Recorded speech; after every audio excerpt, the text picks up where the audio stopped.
What's up YouTube, it's your boy Nasher. Welcome back to the channel.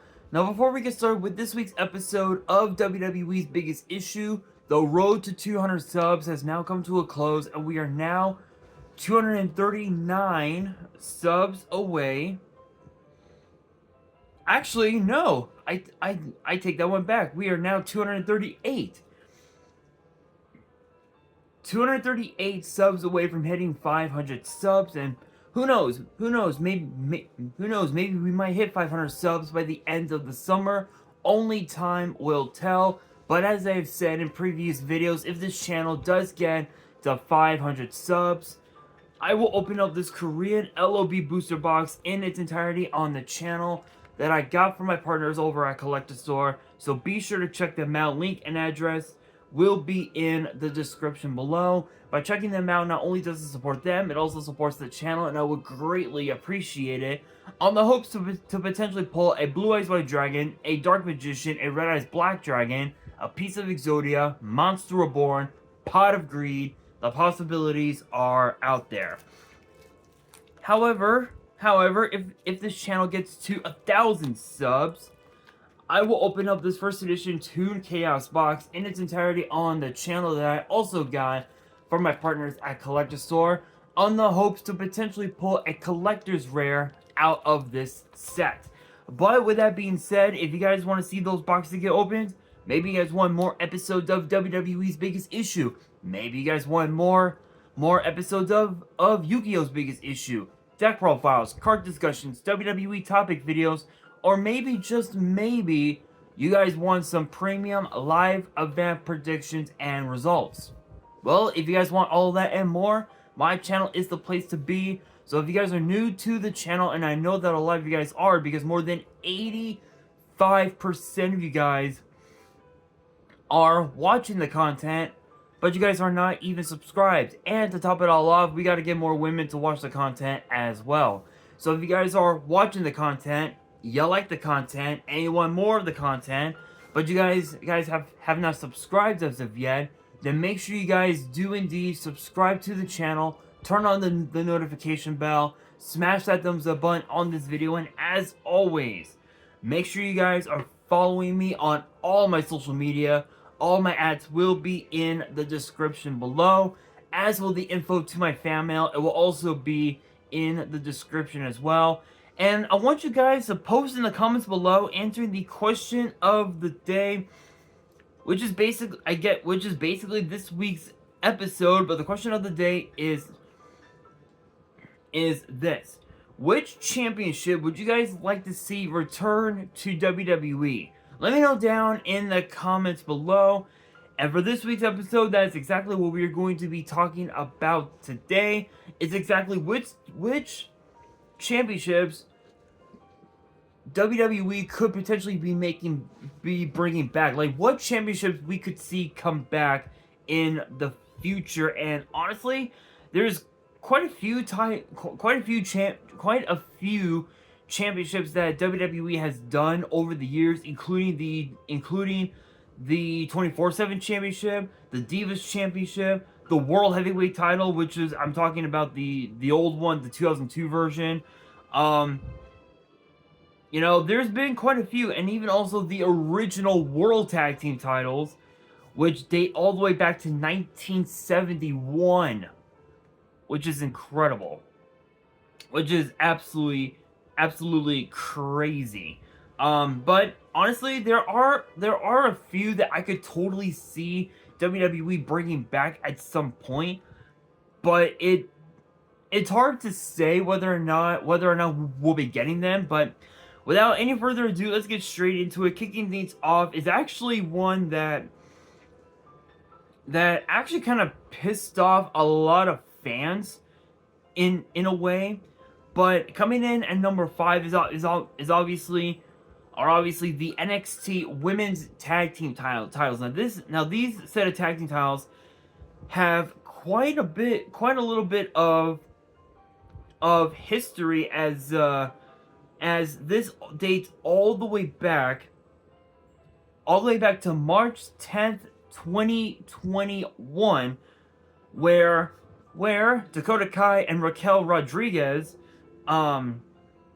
became the inaugural tag team champions, which we all know what happened there. They earned an opportunity to challenge for the WWE Women's Tag Team titles, which yeah, that ended in controversy, and of course to NXT management, NXT GM William Regal at the time came up with the idea to bring in the NXT Women's Tag Team titles and award them to Kai and Rodriguez, which later on that night they lost the titles to Ember Moon and Shotzi, which is pretty crazy. And then since then we've had quite a few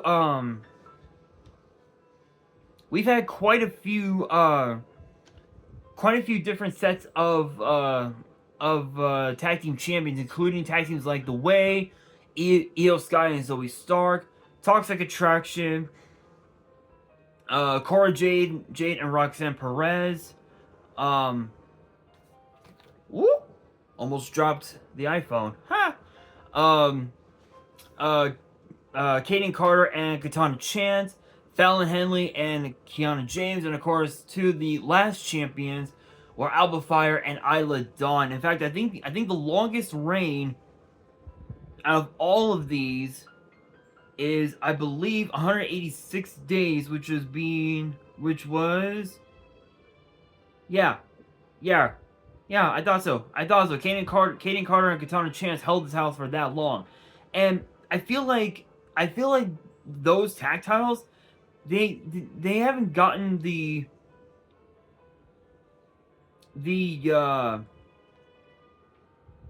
respect that the titles deserve, and I feel like the NXT Women's Tag Team titles had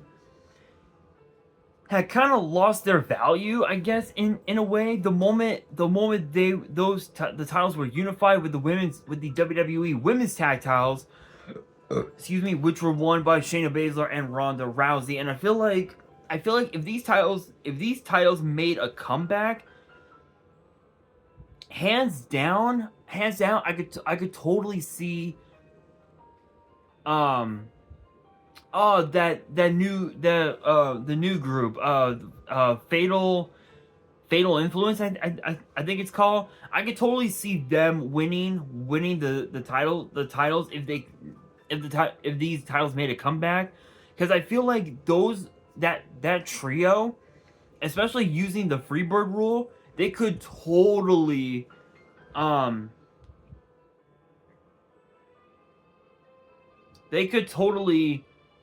elevate the titles like it's nothing. Like, I could totally see that happening. But that's one title. Coming in at number 4 is actually a bit of a controversy. It's a little controversial, but I feel like the $1 Million Championship could definitely make its way. And it's crazy because the $1 Million title has had 1, 5, 6, 8. It's had 8. It's had 8 different people hang on to the title. In fact, funny enough, the only person that actually held the $1 Million title longer than anyone else was obviously the man himself.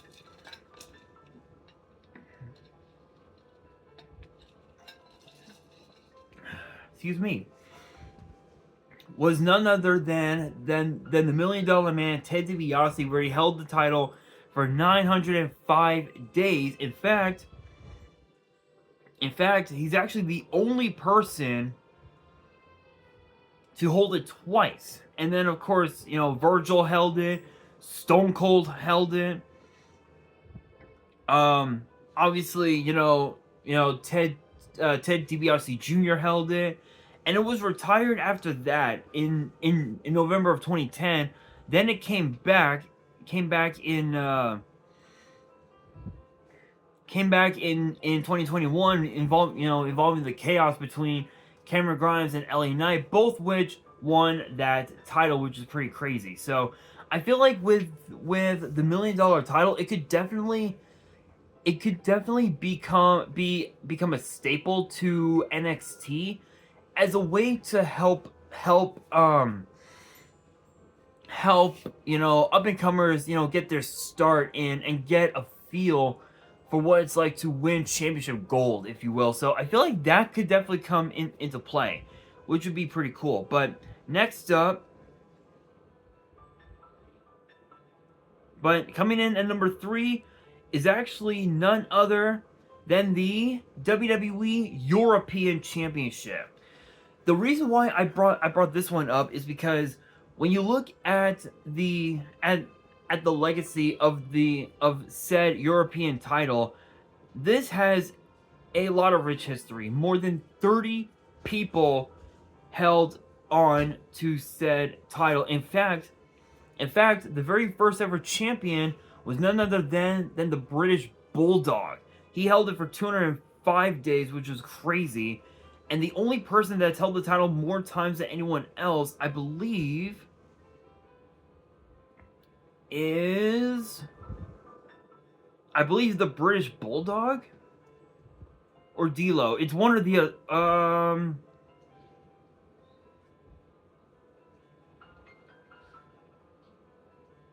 or it could have been someone else. I don't remember who held it more times. But funny thing is that the order of the title changing hands went as follows. British Bulldog, Shawn Michaels, Triple H, Owen Hart, back to Triple H, D'Lo Brown, X-Pac, D'Lo Brown, X-Pac, Shane McMahon, Mideon, D'Lo Brown. I think D'Lo's the only 3-time champion. 4-time.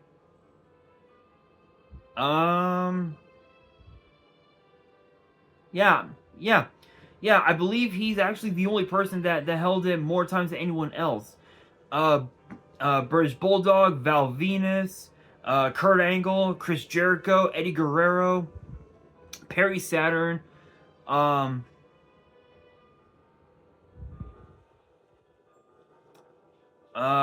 Snow, William Regal, Crash Holly, William Regal, Test, Eddie Guerrero, Matt Hardy, Hurricane, Bradshaw, Christian, Diamond Dallas Page, William Regal, Spike Dudley, William Regal, Jeff Hardy. In fact, he's actually the last person to hold on to the title, which is it's a bit unfortunate that the European title didn't, had lost its I wouldn't say lost its value, but I think I feel like it kind of lost its relevance the moment WWE entered 2002, because at that time they were putting their focus mostly at that time on bringing back the United States title as a replacement for this. And I feel like if this became if the title came back at some point, that I feel like this title could definitely be a title that could be defended on all 3 brands: Raw, SmackDown, NXT, maybe even also be a part of the PLEs again at some point, which would be pretty cool. But only time will tell. But coming in at number 2 is the WWE Hardcore title. Much like the 24/7 title, this had some. This was a bit This is interesting because the 24/7 championship has had well over 200 people holding on to the title. In fact, the only person that's held it more times than anyone else is R-Truth, having held the title for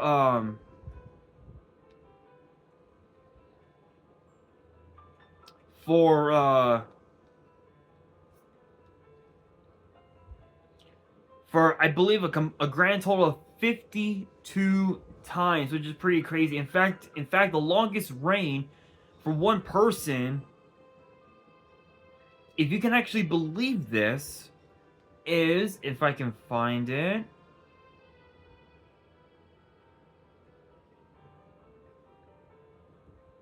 is... Where is it? There we are. Scripps or Reggie, if you will. He held on to said 24/7 title for 112 days, which is crazy. And I feel like if you compare that to if you compare that to the WWE Hardcore title, funny thing is that the one person that held it the longest is the Road Dogg with 302 days. So he between him and every other person that's held this title, he's actually the longest reigning champion of all time. In fact, I believe the second longest reign is, I believe, Undertaker.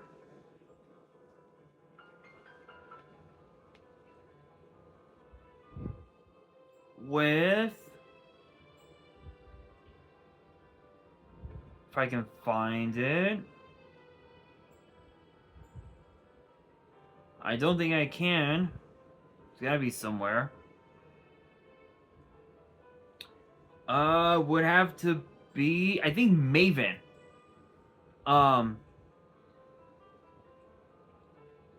Would have to be Undertaker. Actually, no. I believe is Rob Van Dam is one of the longest reigns. Then of course Undertaker. I believe the only other person I think held it at 95 days, which I believe was indeed Rob Van Dam. So looking at the Hardcore title, it brought more entertainment, I guess, if you will, to the fans than most other championships.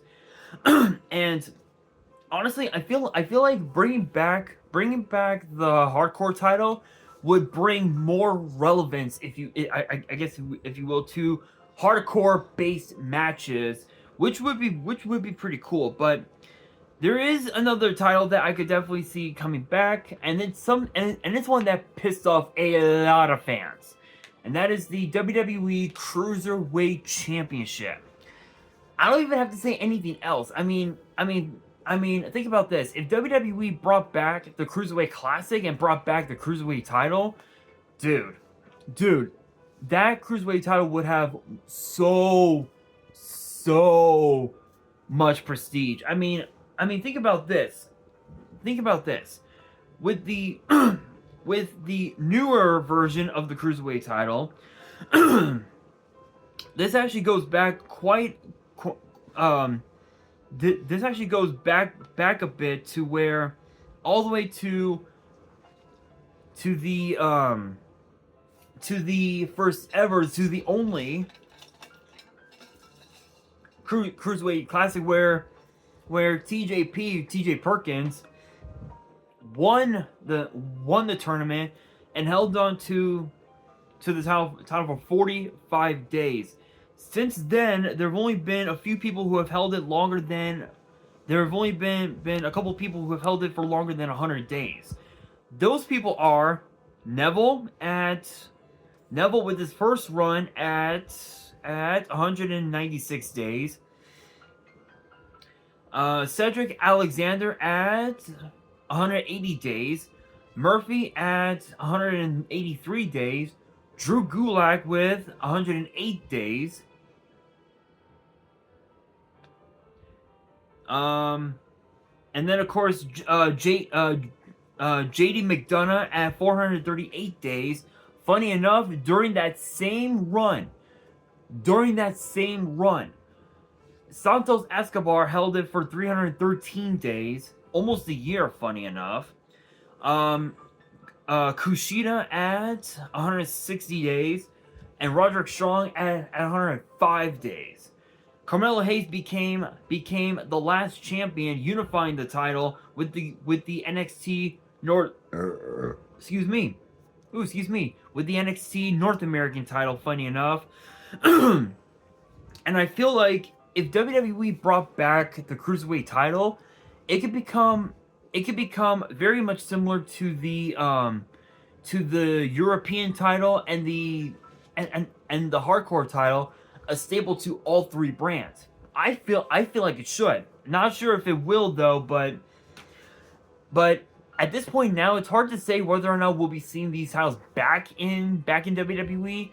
But I can guarantee that when they do come back, if they do at all, it's gonna be interesting to see how WWE will book the matches for those titles. But let me know down in the comments below which championship you guys think should make its way back to WWE.